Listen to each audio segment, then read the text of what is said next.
Hey, everybody. Thanks for tuning in again. And I want to remind you guys to hit like, subscribe, follow us, stalk us, do everything you possibly can to keep us in the business. You are watching Cover Stories.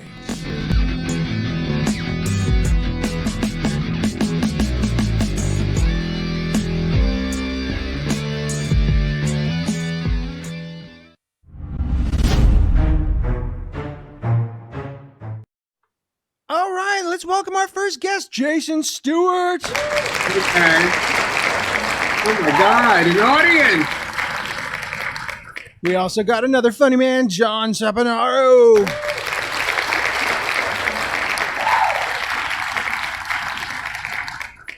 And you all know her as my awesome co-host, Melissa Greenberg.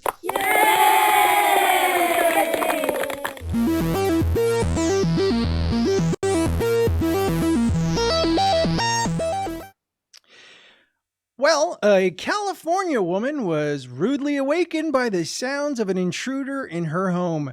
She could hear the culprit walking around downstairs and moving about, and immediately called 911. When officers responded, they discovered the bandit, who was actually part of a ring of criminals, and their identities have been withheld due to their age. However, they have been described as a toaster, an Xbox, and a margarita maker. We're going to take a little look at this clip here so we can get a better idea of this young lady's tale. Yana Sidnor just spent hundreds of dollars to fix her front door after police busted it open trying to catch a home intruder. Yana was sleeping with her 2-year-old daughter when she heard noises coming from her stairs. Fear says go. I said no, I gotta go. So Yana's so scared, hiding in her bathroom, whispering to 911. I'm on the phone with the dispatcher and he's like, ma'am, dude, what do you hear? I'm like, I hear someone walking down my stairs. So it's like boom, boom, boom, boom, boom. Within minutes, she hears another boom, this time from responding officers forcing their way into her home, trying to catch the intruder. And you hear police, police, and then a shuffle, and then you hear laughter. And I was like, turns out the so-called robber was her Roomba. my son had turned on the vacuum cleaner because he didn't want to do chores before he left for the weekend. We hadn't used this vacuum in almost 2 years. It went down the stairs. All right. Well, you know what, Jason, it's your first time on this show, so we are going to go to you first. What do you think of this? Have you ever been stalked by your appliances in the middle of the night? Well, first of all, she has a child. I don't have children because I have nice furniture, so this would never happen to me. Secondly, I don't want an appliance in the house that could look like it could touch a vagina, because I'm not a vagina person. I have vagina friends. I like vagina people. I just don't want to be in the vagina. How dare you? Yeah. Secondly, I think we've all gone out of control. There's too many things in our house. We need to stop cluttering and be gluttons. We have to be better about all that kind of stuff. And if you're not using something and it's been in your house for 2 years and you don't know it's there, throw it out. Clutter queen. Yeah, that's exactly my first thought too. I'm like, that thing was sitting there for 2 years. Like, just get rid of it. That's so weird you said that. Definitely. Melissa, you have kids, and I know that motherly instinct kind of kicks in and everything. Did this but to clean? Because no. Well, no, not that. This woman was terrified of this thing that she wanted to protect her children, but ironically it was her kid's fault. So as a mom, I guess my question is, do you always blame your kids for something that you probably screwed up? Because we know that kid didn't leave it on, it was her. She bumped it. No, but it's like, why? That's not a cheap item, that Roomba. That thing's like a few $100s. It's like, we haven't used it in 2 years. Yeah. Yeah. I think she's hiding something, like, oh, my son did it before he left for the weekend. My imaginary son. that whole interview was strange, right? She was rhyming. Yeah. She just couldn't find anything to rhyme with Roomba. Yeah. You think it's a Virginia Woolf kind of thing? You think maybe it's that? That there's a son that we have. We can't talk about it. And if you don't stop it, I'm going to bring up the son. Don't talk about the son. He lives in the attic. Just give him the Oscar. Just give him the Oscar. Thank you so much. John. Ooh, that's Francis McDermott. Oh, because anyway, no one knows what that is because none of you watch the Oscars. We discussed this before. Yeah. Both of them should be moved out of show business. I'm not interested in talking to either one of them. I'm only talking to you, Ace, and you'll come to my house later and do what you usually do to get me on the show. I do have a complaint about that they didn't let what's his name? His name just slipped my mind. They didn't let him talk. He had a Zoom. He was going to do it from Zoom, and they didn't allow him to. Who? Anthony Hopkins? Anthony Hopkins. Thank you. Is that what happened? Yeah, he was. He wanted to Zoom his acceptance speech, but they didn't allow it. So. Oh, well, he's 84 years old. Yeah, I would have I would have just told him he didn't win and gave it to somebody else. He already has an Oscar. He's so old, he won't remember. It's just that's what the whole movie's about. Listen, I don't want anybody who's 84 years old doing anything on Zoom. I think they saved everyone a whole lot of heartache, and they saved him from himself. Yeah, no, you know what? They should have treated it like any kind of raffle giveaway where it's like, oh, you weren't here. Sorry, we called it. And then, just gave it to the next guy, the next runner up. John, so. Did you see Rez Ahmed in Sound of Metal? He should have won. He was so great. I love Anthony Hopkins. Believe me, he's a national treasure. But I think, God, Rez should have won. Rez Ahmed. My little vacuum tries to kill me on a daily basis. So I kind of relate to that. This actually was a threat. How do you feel about that? I think it's definitely a threat. I think if you've seen Terminator, you know it's only a matter of time until they become self-aware and, take over the world. And maybe it starts with one Roomba going a little rogue and, killing a small family. I think that's, it's not the exciting blockbuster movie that everybody wants. It's not Ex Machina, right? But I don't know, man. Stranger things have happened. Next thing you know, that robot's got a taste for blood and it's all over. Because once the robots realize that they're better than us, what chance do we have? Dude. Will it pick up all the Legos? That's what I want to know. Yeah, I know, right? That's how you know that. Yeah, that's the one way to defeat the Roomba. Just leave something slightly too large for its intake, and then you're just like, I broke. I won. A hair tie. Just put a little cough syrup in a glass, cut it in half, one for one kid, one to the other. They both pass out. My mother did that. I turned out okay. So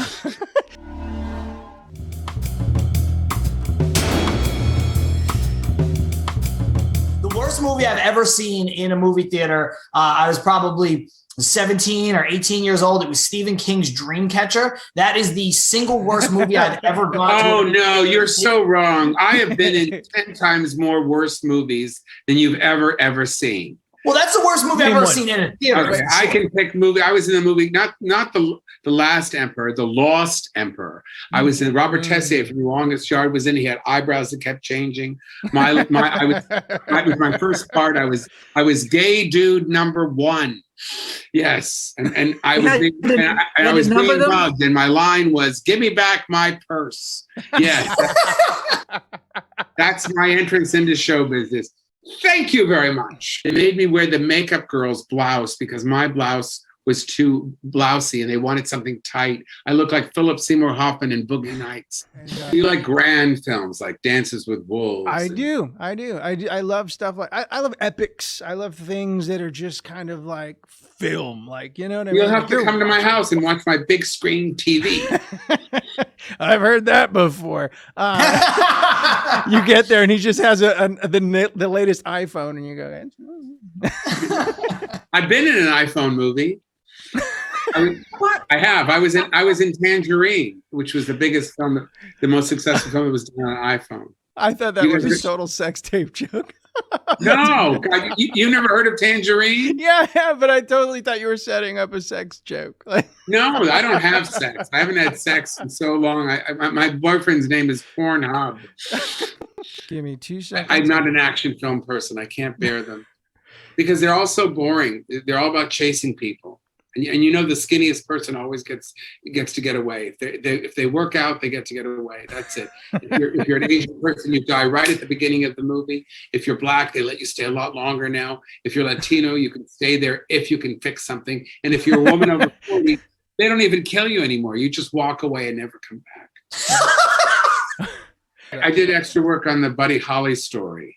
in Oh, really? 1970 something. Yeah, and I had really long hair. It was the time, and they had me cut my hair, and I thought, that's it. I'm cutting it because I'm going to get a part in this movie. Right. They're going to see me. They're going to want me. That's it.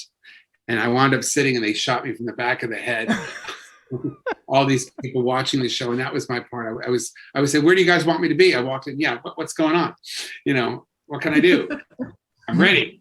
You know, That's awesome. I had an agent once who was always drunk, and I'd come in and she'd bring her pen up. She'd go, all right, Jason, what I want you to do is I want you to go over to Universal and pick up the script. Then she turned the pen around and started writing all over her. Go into the office, and then you go in and you ask for Margie. You get for the role of Freddie, and it's in the movie. It's called Fuzzy Bear. Yeah, Fuzzy Bear.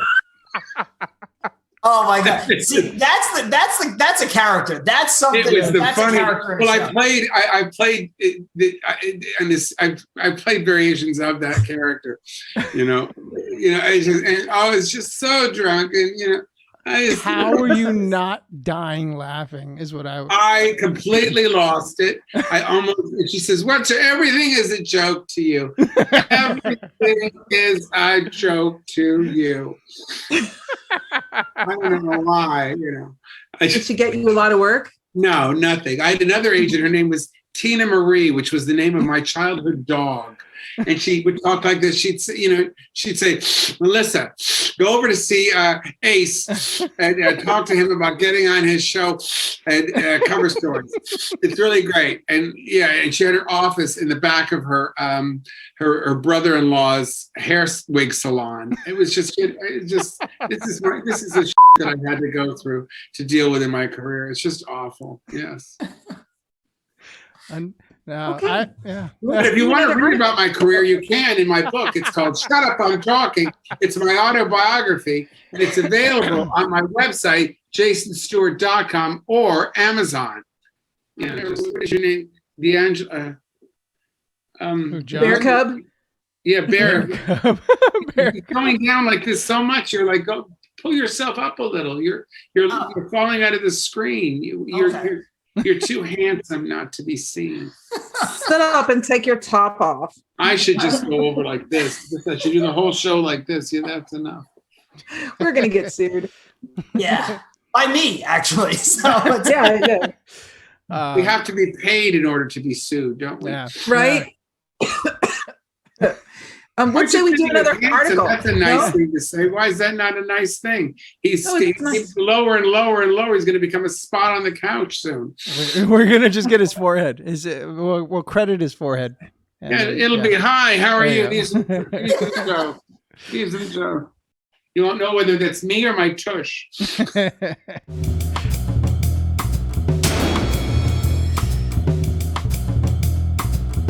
Now we're going to move on to some Express news from around the globe. Espresso News with Melissa Greenberg.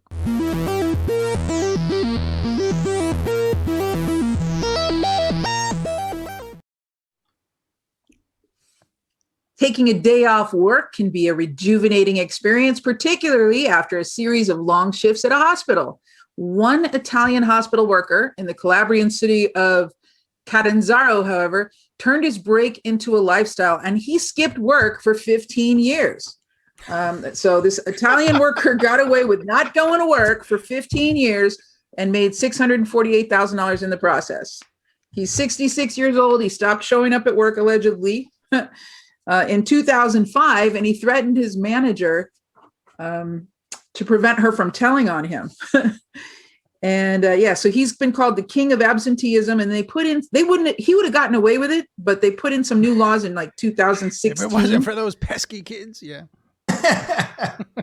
But apparently other people are doing this too, and it started launching some investigations because people weren't going to work and getting paid. He finally got fired. He got fired in October, and I mean, it's just egregious, like the amount of absenteeism that people have been doing. But this guy, he had threatened his manager not to tell, and she retired. And then the replacement, and she didn't mention it then. And then the replacement didn't say anything either. That's awesome. So, right? It's like Office Space. Yeah. That's what I was going to say. That's what it feels like. It feels like this situation is just like, this guy's like my idol. He's a genius. How did he get away? And also like, how did he get away with this for this long? There's no way that he's had like direct deposit. Like he had to stop in and pick up his paycheck, right? Like absolutely. That they didn't explain. Maybe they do have direct deposit, but he threatened his manager. So I don't know what the threat could have been to make her not mention that he wasn't coming to work. But there were like, there's a bunch of cases when they started doing these investigations. One worker was a traffic police officer who lived in the same building he worked in. And he was filmed clocking into work in his underwear before going back to bed. I'm like, nice. You know what though? That's one of those things. If you get caught doing that, that's on you. You're already not going to work. You already live where you work. Just put on the pants and the uniform when you go clock in so you don't get caught on camera, you dumbass. You can still go back up into your apartment and change into your pajamas and lay back down. At least create the facade. Maybe of going he to looked work. really good in his underwear. Maybe it's a fetish. I'm gonna look for his OnlyFans. At that point, his only job was to just dress up. Like that's it. Just put on clothes. That was your only job. Literally all he had, the pants don't even have to be clean. He doesn't even have to and I'm sure like we've all seen like security footage. It's usually grainy and like it's black and white. He probably didn't even need to wear the real pants. He just needed to wear some kind of pants. I haven't watched this shirt in 2 years and no one can tell. No one can tell. That's what I'm saying. I don't have any sympathy for that guy. I don't like that guy. So can you imagine this guy calling into work though? I'm not gonna come in, because he's Italian, right? I think I'm gonna take off a Friday, and maybe all of the rest of the days too. Yeah. I'm gonna do that. How many years was it that he did this? Oh, 15 years. 15. No, wow. Dude, that guy, and you know what? He should get full retirement. He's in his 60s now, right? He should automatically qualify for the retirement and everything. He just never showed up, huh? He threatened his manager not to say anything and just stop coming into work. I really hope that the threat was like I hope it was like a fun, like blackmail your manager based on something you. What is a fun blackmail your manager? Where does that come from? No, I don't think the whole story is going to be like sour for me if he like physically threatened harm against his manager. Like that's a little harsh. You know what it was? I can tell you exactly what it was. He found out that the pasta sauce she was using was from a jar. It was Prego. It was Prego. Italians don't like that when you don't make from scratch. Is it delivery? No, it's bubbly. It's DiGiorno. What? You're a fraud. You. Yeah. So.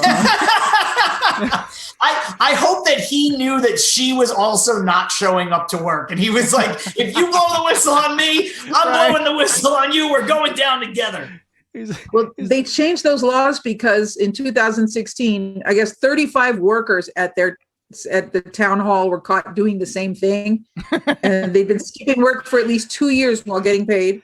And they were shopping. They must be posting on Facebook or something. You know what? I really think that the manager, the people that work there, they should be the ones that be fired. If you're that stupid that you don't notice that somebody doesn't come in for 2 years, that's it. You're fired. I mean, how completely out of it are you? Well, also, what the hell is going on in Italy? We can't even get a living wage in this country. This guy doesn't go to work for 15 years and make $600,000. I know. You know what, James? I'm quitting show business. I'm going to go get any job in Italy. That's right. I wonder at what point you just stopped worrying about it. Like, maybe the first year he was nervous. But then, I think by year 2 it was sort of fun. Yeah. Could you imagine being nervous for a year straight, like every day waking up thinking like today's the day they're going to realize that I haven't showed up for work in 8 months? Maybe he goes down and he has lunch outside. Hey, how are you? And he's having lunch in the same neighborhood. Then he goes back up to his apartment. Catch me. I don't know. This reminds me of the story that we talked about last time I was on this show when the guy had the mannequin in the HOV lane. Yeah. I just feel like if you can pull it off, You deserve it. Like, I'm sorry, man. I'm with this guy. I'm with you, babe. Yeah, give him an award. You just think he's cute. You don't care what he's saying. No, I do. I do. He's sitting too. I wish he would stand up so I could see what's going on. But he looks like that couch. That couch in that picture. I can't tell you how ugly it is. I really can't. I just can't tell you how ugly it is. It does. It looks like an audition couch, though. I will say. It's got a casting couch vibe, but it's not. You look like you're on the set of a porn shoot. You really do. I might be. I mean, I do have another shoot after this. I can't talk about what it is, but he's starting his fans only with not only his fans. Mother. I'm just gonna lie down after. No, that's just not your your head, stepmom. Man. Yeah. Now it's just your head. I'm going to go watch Fans Only now. Now I have an urge. Only Fans. Stop it. Oh, Only Fans. Melissa's getting so upset. Fans Only. Fans Only is where they put their clothes back on. It's the opposite. Yeah. That's my site. I put my clothes back on, and I make you ask me to take it off. Oh, I thought make them. People write in that. No, put on a sweater. Okay, now put on a hat. Turn to the side. Go behind the couch. Yeah, we just throw some change behind the couch so John can go get it. Just in a nutshell, I'm not the one that's getting harassed this week. This is awesome. I have to agree with everyone on this panel. That guy definitely he's the king of kings on that. Like, he is the best. Like, there's no reason he should be in trouble. I'm not gonna go anymore. He's like, I had to fight the dragon. It took my princess from me. Yeah, this guy's been busy. What did he do to the dragon? I had to throw fireballs at him. It's okay. Mario. It's a dirty word. No, what? You not to do it. You didn't bleep yourself. There we go. No, I can imagine him getting fired, though. Wrong. You get nothing. You lose. Good day, sir. So, yeah. Introducing Atomic Vodka, the first liquor made from crops grown in the Chernobyl exclusion zone. Nope. I ain't drinking that. No? This is April, actually. It was the 33rd anniversary of the Chernobyl nuclear disaster. And they started using crops from that area, and it was tested. They've made one bottle, and you can have it in Bar Swift in London while they work, I guess, on making others. But it was tested to have less radioactivity, the same or less radioactivity as other vodkas. So there's that. That cannot be a measurable statistic. Right. It cannot be. There's no chance they were testing other vodka for radioactivity prior to this. The concern is the economic development in that area. So they're trying to do things to bring money back to that area. That's the wrong thing. Yeah, like the state agency of the Ukraine for exclusion zone management, Oleg Nazvit, is saying things like, after 30 years, I'm thinking the most important thing in the area is economic development, not the radioactivity. No, I'm thinking the radioactivity is probably just the teens. That's how I lost my hair. Right? Some things need to stay number one on your depth chart, regardless of other things. And I think radioactivity is pretty much tops on the list. But it's probably not the worst thing you've drank. Well, I mean, that's a different story. But I just think that, I don't know. Radioactivity, black tar heroin. So I could just imagine like buying a girl drinks and she's like, this isn't, you're like, baby, you've had 4 of these. She's like, I'm not even drunk. And you look up, she's got a 3rd boob growing. She's glowing in the dark. Yeah. I was just going to say that. Yeah. Her hair is all frizzed out. She's got a perm. This is like the worst superhero origin story I've ever heard. It's a drunk superhero. Now, it's like the guy can only get powers. This guy stinks! The guy can only get powers when he drinks his radioactive vodka. He's got to drink it, but then he gets drunk and then he's like trying to fight crime. Actually, this is a good story and I'm taking it. Nobody else it reminds me of the old Jackie Chan movie. It was like from the 70s. It's called The Drunken Master, where he could only fight when he was drunk. And then Yeah. It was great. Oh God. Yeah.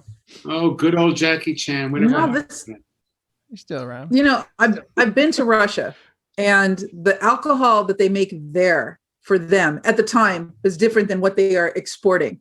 Oh, of so, course. like if you see spirit or whatever on the label, that's like rubbing alcohol. That's or like something. Mexico, man. So you go to tequila in Mexico, it ain't the same as the tequila here. No, not in a good way. And this is it's being described as by this guy Oleg Nasvit. I would call this high quality moonshine. It isn't typical of a more pure, highly purified vodka, but has the flavor of the grain from our original Ukrainian distillation methods. I like it. Like, yeah. That sounds like somebody who's never tried it before. By the way, right? Yeah. I like it. No way. It's also one of those things. Like I feel like that's going to be like a weird delicacy that people want now. It's like how people eat food. Yeah. You know, they're like, well, this is so good, it might kill you. Like you might get radiation poisoning, but wow, does it taste good? Like, no, thank you. There's a show on YouTube that my mother watches where all these Asian people eat these things that are really, they could kill you. You have to eat it at a certain time and get it fast, or you have to eat tons of pounds of it, or you eating all these shrimps in a certain amount of minutes. It's just, there's a show, it's on YouTube, and she watches I said, how can you watch that show? It's interesting. Yeah. Well, does anybody die on it? I'm sure I'm sure I didn't want to ask that. I don't want to watch. I know that my mother is watching people kill themselves on TV. Well, I can't. It was when those I are was snuff selfies. When I was a kid, there would be the videos, the forbidden videos, and they were referred to as Faces of Death. I don't know if you remember those movies. I remember that. Yeah.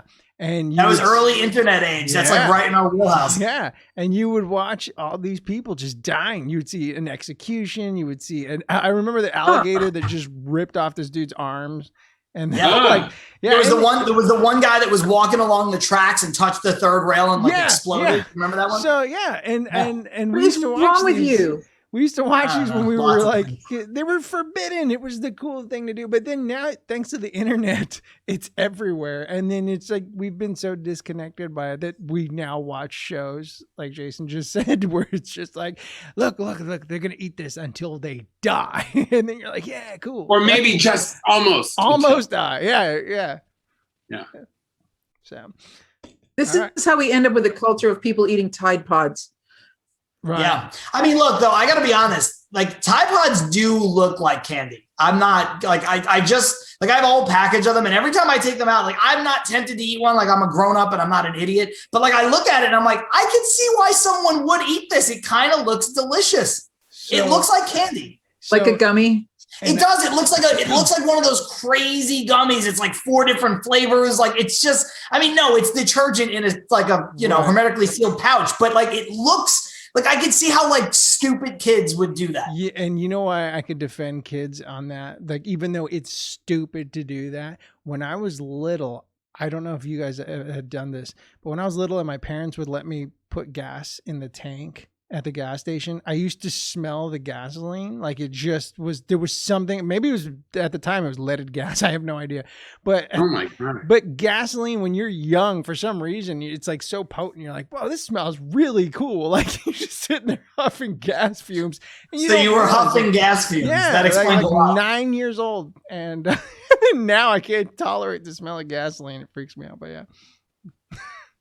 Well, that was an uncomfortable story. I've got a worse one. What is it? What did you use to huff? No, it was the last time I saw John, actually. John who?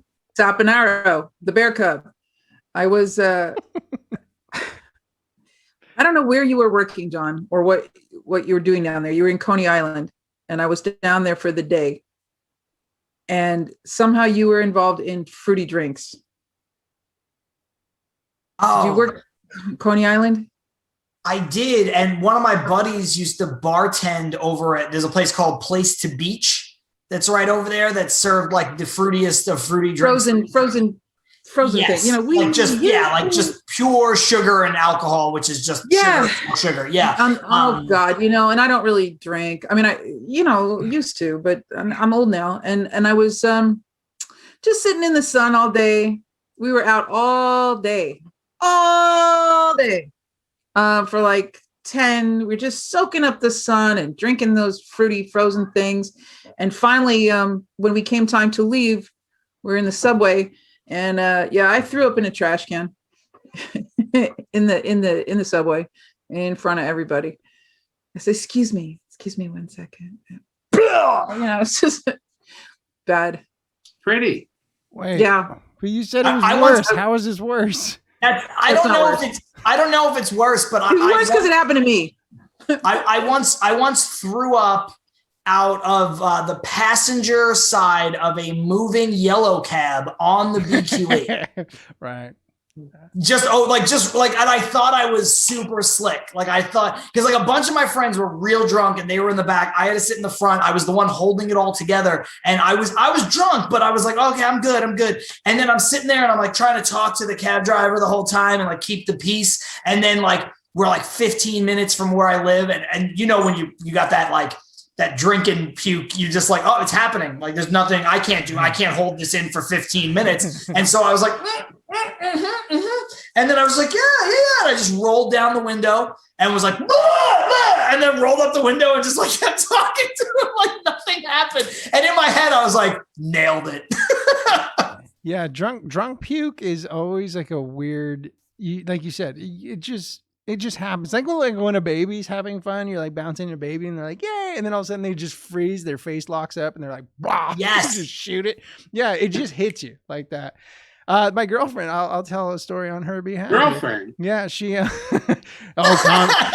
down. No. I had no idea with that haircut. I just thought you were on my team. I didn't. He's with the guy number shirt. 2. Yeah, it was the shirt. No. One night we were out. There's a way about you. The way you're there's a way about him. There's a way about him. Something in the way he moves. No. Yeah. We were driving home one day and we were out drinking and I was like, how you feeling? She's like, I'm fine. I'm totally cool. And I was like, let me roll down. She's like, no, don't roll down the way. I'm totally cool. We were pulling right up to our apartment and all of a sudden I go, baby, are you sure you're okay? She's like, I'm totally, and just projects all over the window. Just all over there. She's looking at me and like, oh, you told them, just everywhere. And I'm like, so then she's now in the apartment asleep while I'm outside with a bucket of water, just scrubbing and trying to, it just hits you. Like you're fine. You're always fine. Oh, the baby analogy is perfect. That's what it is. You're having a good time. You're partying. You're drunk, and then you're like, yeah. And that's it. It just happens. I have to go right now. Like it's like the most urgent thing ever. And I think part of it is that like because you're drunk, you can't like you have no capacity to hold back or know how long you can hold back. So I don't know if it is actually that urgent or if you're just like in your mind, you're like, no, it's now. It has to happen right now. You know what it does is like your tolerance for pain starts to go up too. So like, in other words, like you could be in a fist fight and you don't feel the punches in your face and stuff like that, and ironically, it's the same thing with illness. I mean, that's why a lot of people, I hate to be so serious about this. That's why a lot of people who are in pain, like medical problems, they turn to drinking because it just kills it. It's Well, my back hurts, and occasionally I take too many IBM. What is it? Ibuprofen? I'm sorry, I'm drunk. Take the pen and show us with the pen. Yeah, this is an intervention. This got real dark. I know, this is weird. Shut up! I'm talking. It's available at Amazon. Okay. This is why you don't give people that glass of water that they ask for at the end of the night. Because like I tended bar for years and people go, can I just get a glass of water? I'm like, no, because they're going to drink that cold glass of water. Their stomach is going to constrict and then, so. Oh, really? Yeah. Oh, I didn't know that. I was only a bartender for a week and they said, can you do it faster? So I stopped washing the dishes and then they fired me. No, I used to give people the same glasses. If they didn't look dirty, I just went, put some more ice in. When somebody asks for a glass of water at a bar, that's their swan song. That's it. It's over. Yeah. Unless if they're asking throughout, like if you're like, can I get another drink? That's not what I'm talking about. This is that end of the night. You're kind of raspy sounding, and you look a little. I just need a glass of water. You're like, that's get out now. Yeah. Go like here, take it into the parking lot. They have like an empty bucket they found outside. They're like begging for water, like it's Mad Max Fury Road. This has been Espresso News with Melissa Greenberg.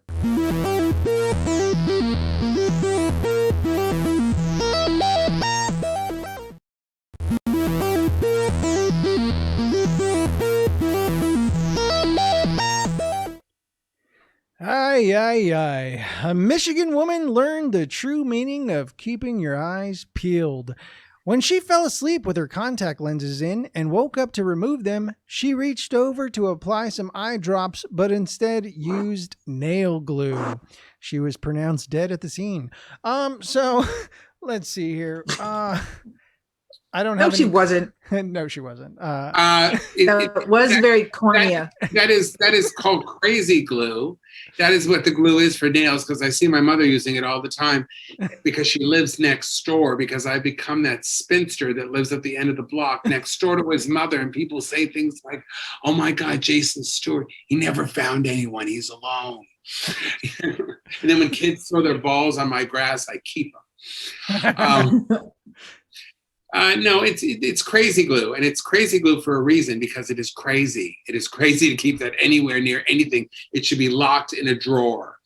It's so. I once got my hand stuck to my counter because I was trying to fix something on my counter, and that's why I haven't brought my hand up here, because it's still been there for 2 years.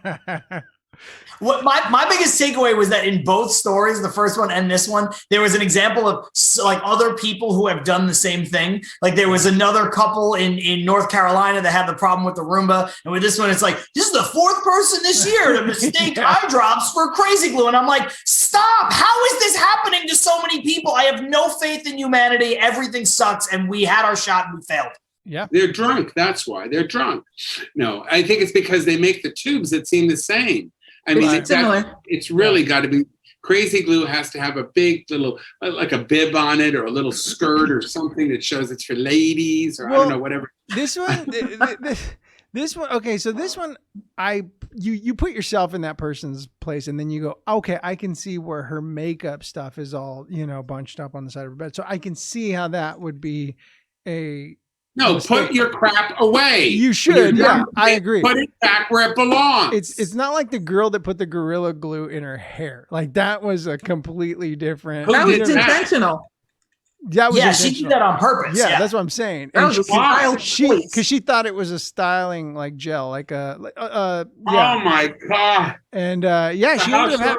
She went through surgery and all kinds of stuff, man. To have like scalp surgery. She either sued or had a GoFundMe or something. People paid for that. People fixed her. That was crazy. She messed herself up bad. Yeah. Oh my God! So just for but she put it in her own hair. Yeah. I think next week she's starting a comedy tour. She's doing clubs and colleges. That's all it takes is one viral video. So. Oh, John, bitter party of one. Bitter party of one. Come on, Johnny, baby. Before they would watch your whole hour tape, and now this. Hey, everybody! If you want to see me live and in person, you can see me at the Miracle Springs Resort and Spa, co-headlining with Vicky Barbalak from America's Got Talent this Friday, which is today, 8 p.m. Please come. You got through it. All right, I want to thank my guest this week. We had Jason Stewart, John Saponaro, Melissa Greenberg, and I'm Ace Guillen. Thank you for joining us here on Cover Stories. Bye.